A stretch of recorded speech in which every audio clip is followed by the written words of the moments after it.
Today, I saw a story that touched my heart of a young man whose mother went against the grain and defied Islamic rules, and her life didn't implode or become worse. This young man's Muslim mother did what is forbidden in Islam, marrying a non-Muslim man. Is my white stepdad Muslim? Not at all. And when I told people that he's non-religious, it sparked a lot of controversy. Let's just say the comments were a little interesting. A lot of people were saying that my mom shouldn't be allowed to marry somebody who's not Muslim.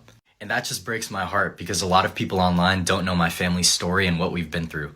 Growing up, I didn't have a father because at the age of 3 years old, my biological father, who was a Muslim, abandoned me. So for a good part of my childhood, I didn't have a father figure. And because of that, it put a lot of pressure onto my single mother to take care of 2 kids and raise them to be men. And after a few years of living in America, my mother met my stepfather, who I call my father personally because he's the only person who's cared for me like that. And although he wasn't a Muslim, he was a man who was willing to take care of 2 young boys and treat them like his own.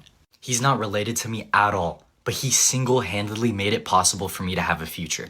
I will always be grateful for him because my stepdad is willing to do the job that my Muslim biological father chose to abandon. I'm sorry to burst your bubble, but love has no guidelines. It has no standards. I can't control who my mother marries.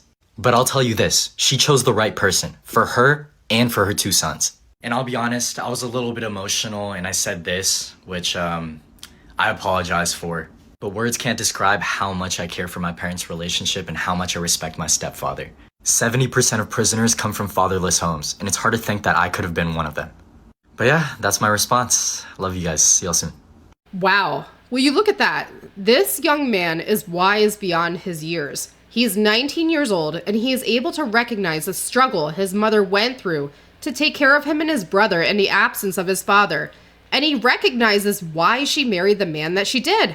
I loved how he said love has no guidelines and no standards.